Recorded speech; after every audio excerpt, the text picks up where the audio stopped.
नमस्कार दोस्तों, धर्म रहस्य चैनल में आप सभी का एक बार फिर से स्वागत है। क्योंकि पितृपक्ष चल रहे हैं, इस दौरान अगर हम यह महत्व समझें कि मूल तत्व क्या है पितरों के लिए, तो जैसे कि हम जानते ही हैं कि स्वाहा शब्द हवन में देवताओं के लिए मूल रूप से कार्य करता है, उसी तरह स्वधा शब्द सदैव पितरों के लिए कार्य करता है। कौन है स्वधा देवी और स्वधा का क्या रहस्य है, इनका स्रोत क्या है जिसे हम स्वधा स्रोत कहते हैं, क्यों पढ़ना चाहिए और इससे क्या लाभ मिलते हैं, सारी चीज़ों के विषय में आज हम लोग इस वीडियो के माध्यम से जानेंगे। तो सबसे पहले जानते हैं देवी स्वधा कौन है। देवी स्वधा हिंदू धर्म में एक महत्वपूर्ण और प्राचीन शक्ति मानी जाती हैं। इनका उल्लेख विशेष रूप से श्राद्ध और पितृ तर्पण के संदर्भ में मिलता है।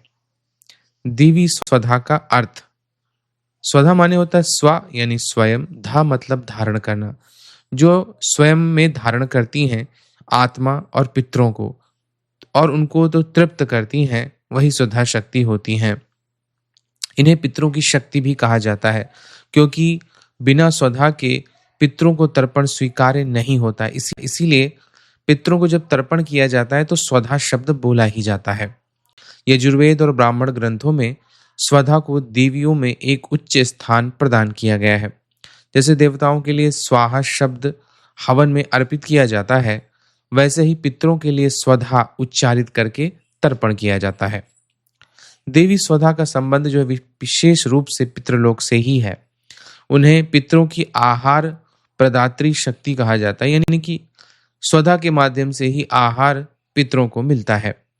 ब्रह्मांड की व्यवस्था में वे उस शक्ति का प्रतिनिधित्व करती हैं जिनके द्वारा पूर्वज तृप्त और संतुष्ट रहते हैं। महाभारत और पुराणों में वर्णन है कि पितृगण स्वधा देवी के माध्यम से ही पोषित होते हैं।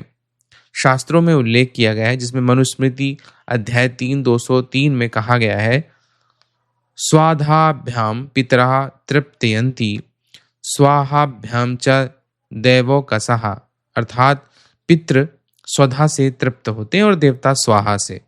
महाभारत में भी देवी स्वाधा को विशेष महत्व दिया गया और उन्हें पितृ शक्ति का अवतार बताया गया है।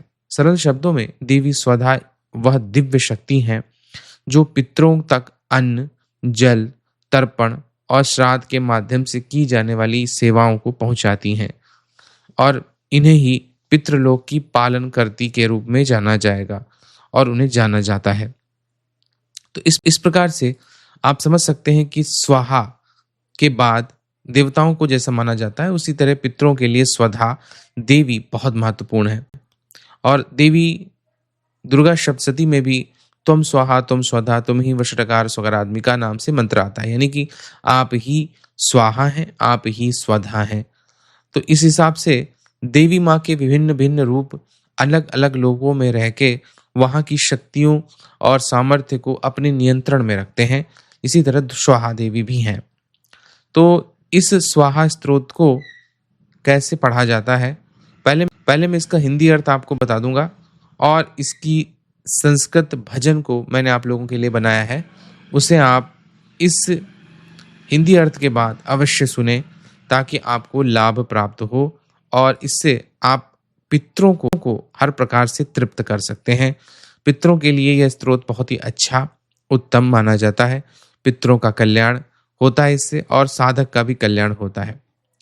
तो सबसे पहले ब्रह्मा जी ही बताते हैं, तो ब्रह्मा जी ही बोलते हैं, कहते हैं, स्वधा शब्द के उच्चारण से मानव तीर्थ स्नान के बराबर पुण्यवान हो जाता है, अर्थात वह संपूर्ण पापों से मुक्त होकर वाजपेयी यज्ञ के फल के बराबर का अधिकारी होता था। पुराने समय में वाजपेयी यज्ञ किया जाता था जो राजाओं के लिए होता था, राजाओं को राजा बनाने के लिए। तो इससे आप अनुमान लगा सकते हैं कि स्वाहा शब्द के तरह ही स्वधा शब्द कितना अधिक महत्वपूर्ण है और इसका उच्चारण जो भी स्वधा स्वधा कहता है वह कितना भाग्यशाली होता है। आगे ब्रह्मा जी कहते हैं, स्वधा स्वधा स्वधा। इस प्रकार यदि 3 बार स्मरण किया जाए तो श्राद्ध, काल और तर्पण के फल पुरुष को प्राप्त हो जाते हैं। यानी कि तर्पण का जो भी फल है वह आपको अवश्य ही प्राप्त होता है। श्राद्ध के अवसर पर जो पुरुष सावधान होकर स्वधा देवी के स्तोत्र का श्रवण करता है वह 100 श्राद्धों का पुण्य पाल जाता है।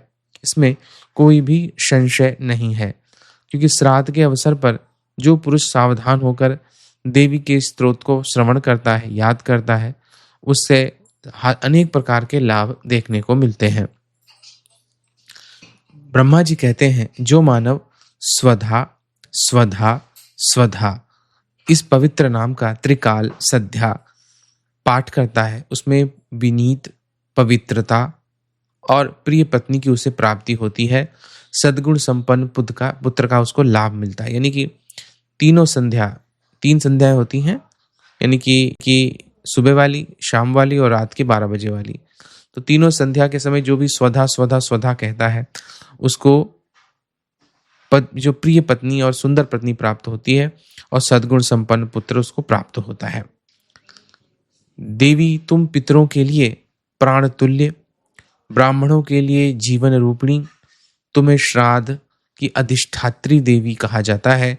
तुम्हारी ही कृपा से श्राद्ध और तर्पण आदि के फल मिलते हैं। ब्रह्मा जी इस प्रकार से देवी स्वधा के लिए कह रहे हैं।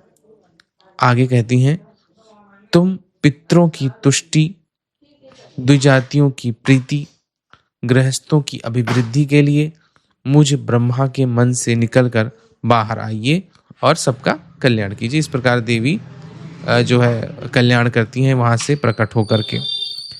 सुव्रते तुम नित्य हो, तुम्हारा विग्रह नित्य और गुणमय है। तुम सृष्टि के समय प्रकट होती हो और प्रलय काल में तुम्हारा तिरोभाव हो जाता है। यानी कि कह रहे हैं कि एक प्रकार से सृष्टि के प्रारंभ में देवी स्वधा उत्पन्न होती हैं और जब प्रलय काल समाप्त होता है तभी वह प्रलय के साथ विलीन हो जाती हैं। तुम ओम नमः, स्वस्ति, स्वधा और दक्षिणा के नाम से भी जानी जाती हो। चारों वेद तुम्हारे ही 6 स्वरूपों का निर्णय करते हैं। कर्मकांडी लोगों में इन्हीं 6 की मान्यता, यानी कि ओम नमः, स्वस्ति, स्वाहा, स्वधा और दक्षिणा आप ही हो। हे देवी, तुम पहले गोलोक में स्वधा की नाम की गोपी थी, राधिका की सखी थी। भगवान कृष्ण के वक्ष स्थल पर तुम ही धारण किए हुए हो, इसलिए तुम स्वधा नाम से जानी गई हो। इस प्रकार देवी स्वधा की महिमा गाकर ब्रह्मा जी अपनी सभा में विराजमान हो गए। इतने में सहसा भगवती स्वधा उनके सामने प्रकट हो जाती हैं। तब पितामह ने उन कमल नयनी देवी को पितरों के प्रति समर्पण कर दिया। उन देवी की प्राप्ति से पितर अत्यंत प्रसन्न होकर अपने लोकों को चले गए। कहते हैं कि यह भगवती स्वधा का पुनीत स्त्रोत है। जो पुरुष समाहित चित्त से इस स्त्रोत का श्रवण करता है उसने मानो संपूर्ण तीर्थों का स्नान कर लिया हो। वह वेद पाठ का फल प्राप्त करता है। इति ब्रह्माणि वैवर्त महापुराणे प्रकृति खंडे ब्रह्माकृतम स्वधा स्त्रोतम संपूर्णम। अर्थात ब्रह्मवर्तत पुराण के प्रकृति खंड में ब्रह्मा जी द्वारा स्वधा स्त्रोत की रचना की गई और इसको संपूर्णता से कहा गया है। विशेष रूप से यह कहा जाता है कि पितृपक्ष श्राद्ध के दिनों में इस स्वधा स्त्रोत का पाठ करना चाहिए। यदि पूरा स्त्रोत समय भाव के कारण नहीं पढ़ पाते हो तो केवल 3 बार स्वधा स्वधा स्वधा बोलने से ही 100 श्राद्धों के समान पुण्य फल का लाभ प्राप्त होता है। अच्छी पत्नी मिलती है, अच्छा पुत्र प्राप्त होता है, पितरों का तर्पण होता है, पितरों की कृपा होती है, पितृदोष का नाश होता है और सब प्रकार से कल्याण की प्राप्ति होती है।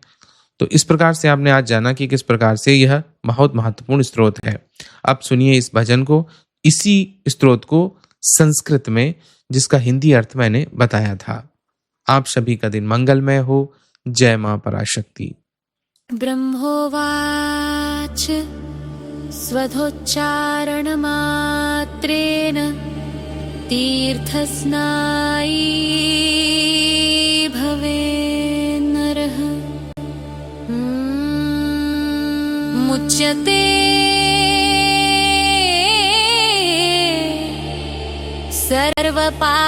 सर्वपापेभ्यो वाजपेयफलं लभते। लभे।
स्वस्तिश्च नमा स्वाहा स्वधा त्वं दक्षिणा तथा निरूपिताश्चतुर्वेदे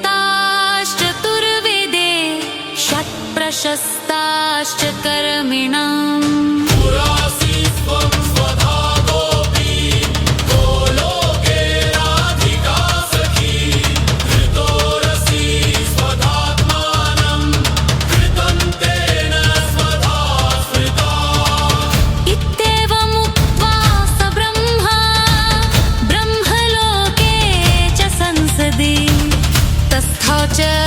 सहसा सत्य सदा साविर्बभूवः।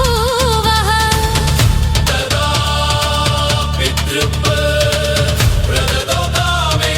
कमलनां तां सम्प्राप्य ययुस्ते च पितरश्च प्रहर्षिता। स्वधा स्तोत्रमिदं पुण्यं यशृणोति समाहित सर्वतीर्थेषु